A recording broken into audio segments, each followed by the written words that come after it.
I'm Alex, and I'm back to put up some more reference material for my students. I'm doing this primarily as reference material for my students, so it won't be a full lesson, but the idea is that there's some reference for the basic stuff that we learn when we meet. The song that I'm going to put up now is June Apple. It's a very common, well-loved old-time bluegrass song. Everybody knows it, so it's a good place to start. So I will play it very simply so that you can get the melody in your head, and then after that I can play it more complex so that you can hear what it would actually sound like after you learned a few things. So here we go. I'll try it again.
Okay, so there's many ways to play that song. That's a simple,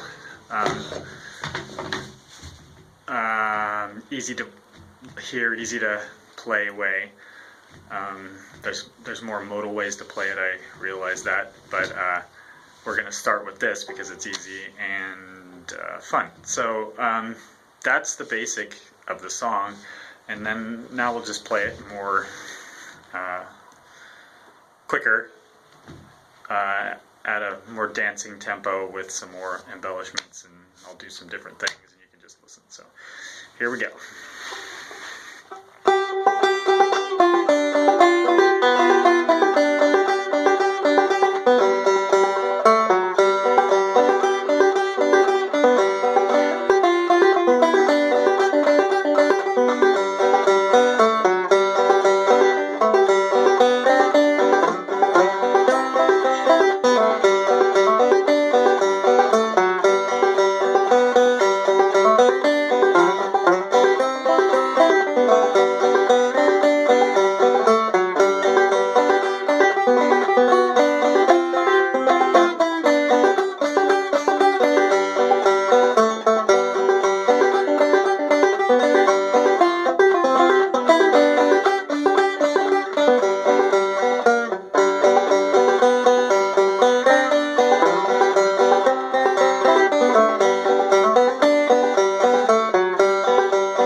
Well, I guess I ended that on the A part. But you get the idea. There's a bunch of stuff you can do with it. You can keep playing it slightly differently every time, and it keeps its interest. So I guess that's it, and I guess I'll see you later next song. Okay, bye.